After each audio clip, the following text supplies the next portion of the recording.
Bonjour à tous, bienvenue dans l'écho du mercredi 18 septembre 2019. La photo du jour, c'est le président de la Fed, Jérôme Powell, qui fera une conférence de presse ce soir après la décision de la Banque centrale sur les taux d'intérêt dans un contexte où il y a de la tension sur le marché interbancaire aux États-Unis et où donc la Fed va devoir s'expliquer sur ses prévisions économiques. Vous voyez que les marchés finalement ont été assez attentistes. Le pétrole a reflué puisque l'Arabie Saoudite est optimiste sur sa capacité donc à réparer les dommages créés par l'attaque des drones en fin de semaine dernière, et aussi que de nouvelles élections en Espagne se profilent pour la 4e fois en 4 ans.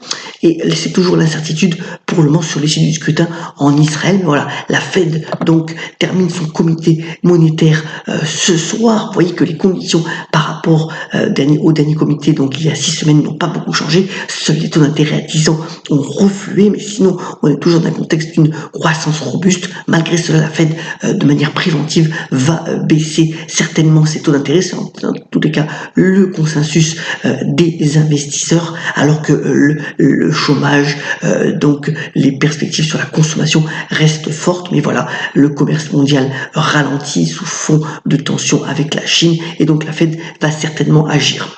Retour en France avec finalement de la Banque de France qui donne ses perspectives donc pour la croissance économique de 2020. Ce sera une croissance plutôt robuste avec un bon pouvoir d'achat, une consommation des ménages qui devrait rester soutenue, et des investissements d'entreprises aussi bien fortes. Donc finalement on est dans un contexte où la France fait figure finalement de pays fort au sein de la zone euro, soutenu aussi par le fait que Emmanuel Macron veut véritablement l'accent sur tout ce qui est donc technologie. Hier, il a réuni donc les grands acteurs, les startups, mais surtout en mettant l'accent sur le fait de dire que pour créer des géants de la technologie en France, il faut des moyens, et donc 5 milliards d'euros vont être alloués, ce qu'on appelle le late stage, c'est-à-dire permettre aux belles entreprises technologiques en France de passer le cap de l'international. Voilà, et ça va être bien entendu soutenu par les grands investisseurs donc institutionnels. Donc voilà, 5 milliards d'euros, c'est quand même une belle somme. Autre point aussi, et c'est assez incroyable, c'est le fait que finalement, sous nos matelas en Europe, il y a une augmentation de 600 milliards d'euros de cash qui dorment. C'est une augmentation assez significative, et c'est un paradoxe puisque de plus en plus de paiements se font via des moyens numériques ou via les cartes de crédit. Nous, on va dire consommateurs européens, nous continuons à thésauriser dans nos bas de laine énormément de cash, et ce phénomène-là devrait continuer à perdurer d'ailleurs dans les prochaines années. Voilà, c'est une information relayée par les principaux quotidiens économiques, et c'est assez intéressant à relever.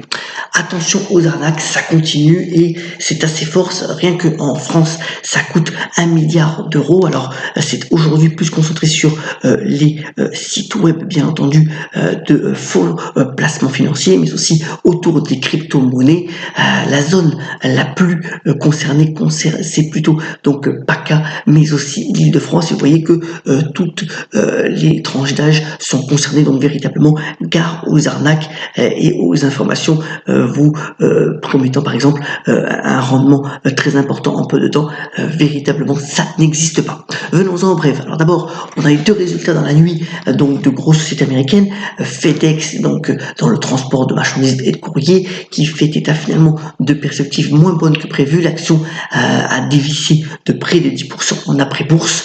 Voilà, c'est quand même un indicateur toujours de l'activité des échanges, pas très optimiste. Quant à Adobe, donc le fameux créateur de PDF, mais aussi de beaucoup d'applications sur le web et dans le cloud, c'est des perspectives plutôt bonnes, un peu moins bonnes que prévu. Là aussi, l'action a perdu 4% en après-bourse. Ça reste toutefois une belle avancée depuis le début de l'année, donc ce sont des prises de bénéfices qui sont tout à fait justifiées.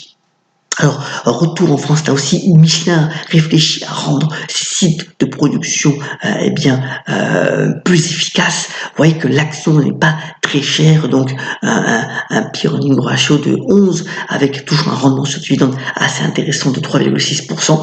Alors certainement des licenciements ou des reclassements pourraient être annoncés, c'est quand même 114 000 salariés à travers le monde, assez considérable. Voilà, Michelin veut gagner en productivité, cela aura certainement des conséquences sur l'emploi. Au niveau boursier, ça reste quand même une valeur assez intéressante. Assez intéressante aussi, et on voit que, petit dicton, quand le pastis va, eh bien tout va. Vous voyez qu'on a les deux courbes ici de comparaison entre l'action Pernod Ricard et le CAC 40. C'est quand même assez corrélé. Alors Pernod tutoie finalement ses plus hauts historiques en bourse, avec des bonnes perspectives de vente qui ont été relayées à la fin du mois d'août, mais aussi donc de bonnes aussi perspectives en Chine. Ça marche plutôt bien. Pernod continue de faire des achats à bon compte dans les spiritueux et se situe véritablement comme l'acteur numéro 2 mondial de ce segment d'activité, avec toujours donc de très bonnes perspectives de croissance. C'est un peu haut à notre sens pour pouvoir y investir aujourd'hui, mais voilà, ça donne véritablement un contexte intéressant avec les valeurs du luxe.